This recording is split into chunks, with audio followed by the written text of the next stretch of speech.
पिता और पुत्र और पवित्र आत्मा के नाम पर आमीन। क्रिस में मेरे प्यारे भाई और बहनों, हम चालीसिया के दूसरे सप्ताह में पहुंच चुके हैं।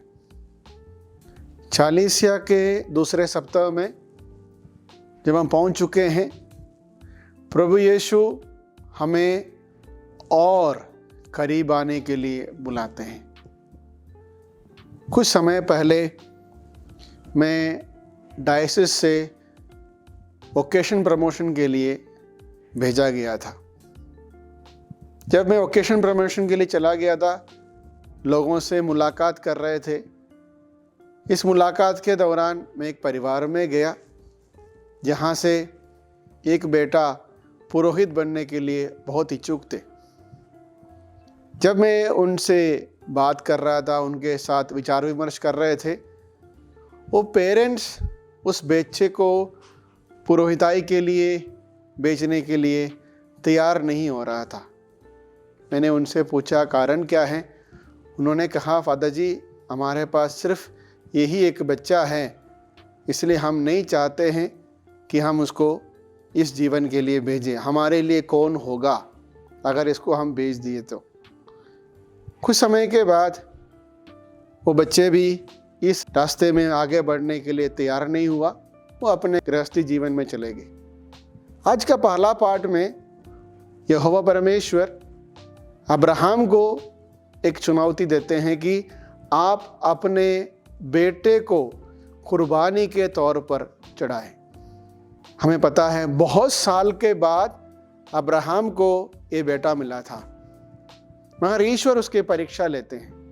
मगर इस परीक्षा में अब्राहम जिस तरीके से खरे उतरे, वो सबके लिए एक बहुत बड़ी सीख है कि हम ईश्वर के वचन को किस तरीके से अपने जीवन में लागू करना चाहिए। जब मैं इस प्रवचन के लिए तैयारी कर रहा था, तब मेरे मन में वो पुरानी बातें चले आई, इसलिए मैं आपके सामने उसको पेश किया। वो बाप, वो माँ अपने बेटे को प्रभु के कार्य के लिए भेजने के लिए तैयार नहीं था, क्योंकि उनके पास सिर्फ एक ही थे। क्रिस में मेरे प्यारे भाई और बहनों, रूपांतरण आज के सुसमाचार में प्रभु यीशु संत मार्कुस से लिए हुए सुसमाचार अध्याय 9 में रूपांतरण के बारे में हमें सिखाते हैं। रूपांतरण, हम सब ये 40 की अवधि में अपने अच्छे कार्यों के द्वारा अपने जीवन में जो भी कार्य हम कर रहे हैं, जिसको हमने त्याग कर आगे बढ़ रहे हैं, एक तरीके से हमारे आत्मा के रूपांतरण के लिए हम कोशिश कर रहे हैं। कभी कभी लोगों के मन में ख्याल आते हैं कि रूपांतरण मतलब मैं अपना कुछ खाने पीने के चीज़ को छोड़ दें। बस 40 की अवधि में जब मैं रोज़ा रखता हूँ, परहेज करता हूँ, तो ये सब बातों के ऊपर ज़्यादा मनोचिंतन करने के लिए कोशिश करते हैं। मैं आर्च बिशप सोक्रेटिस के प्रवचन सुन रहा था।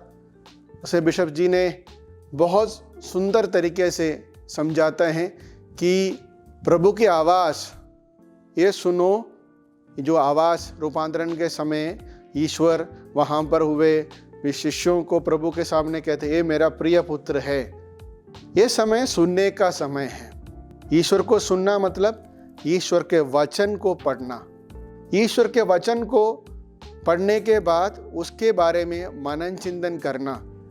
बिशप साहब बहुत अच्छी तरह से समझाते हैं कि जब हम दोनों कान निकाल कर जोड़ेंगे तो एक दिल का आकार बन जाते हैं।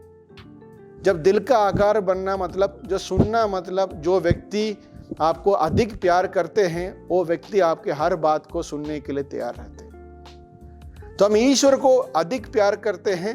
इस प्यार करने के कारण जब हम ईश्वर की वाणी सुनते हैं, पढ़ते हैं, उसके बारे में मनन चिंतन करते हैं, वो हमारे जीवन में एक बहुत बड़ा परिवर्तन लेके आते हैं। वो परिवर्तन के लिए 40 की अवधि में हमें बुलाया गया है। क्रिस में मेरे प्यारे भाई और बहनों, जब हम प्रभु की वाणी सुनते हैं, जो हम अपने अच्छे कार्यों को जारी रखने के लिए कोशिश करते हैं, ये सब कुछ हमें उस पवित्रता की ओर बढ़ने में मदद करते हैं। एक चीज़ को याद रखिएगा, जब हम प्रभु के नज़दीक पहुंचने के लिए कोशिश करेंगे, चुनौतियां उतनी ज़्यादा हमारे जीवन में आते हैं। शैतान उतनी ताकत के साथ हमारे पास आते हैं जितने हम प्रभु के नज़दीक जाने के लिए कोशिश करते हैं। इसलिए आज के दूसरा पाठ में संत पौलुस रोमियों के लिखे पत्र में इसे कहा है कि यदि ईश्वर हमारे साथ है तो कौन हमारे विरुद्ध होगा। विश्वासियों के लिए ये बहुत ही प्रेरणा देने वाले ये वाक्य हैं। अगर ईश्वर हमारे साथ है तो कौन हमारे विरुद्ध होगा।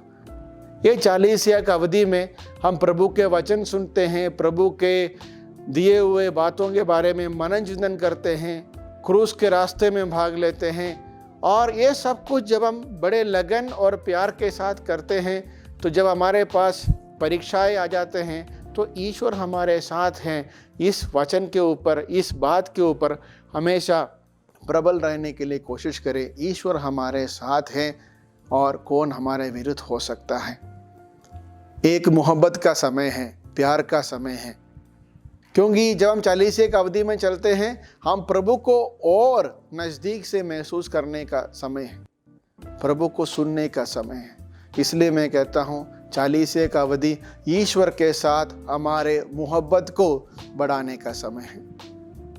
आइए विश्वास के साथ प्रार्थना करें, विश्वास के साथ ये 40 की अवधि में शामिल होने के लिए कोशिश करें, ताकि ईश्वर की कृपा हमेशा हम और हमारे परिवार और हमारे देश के ऊपर बने रहे।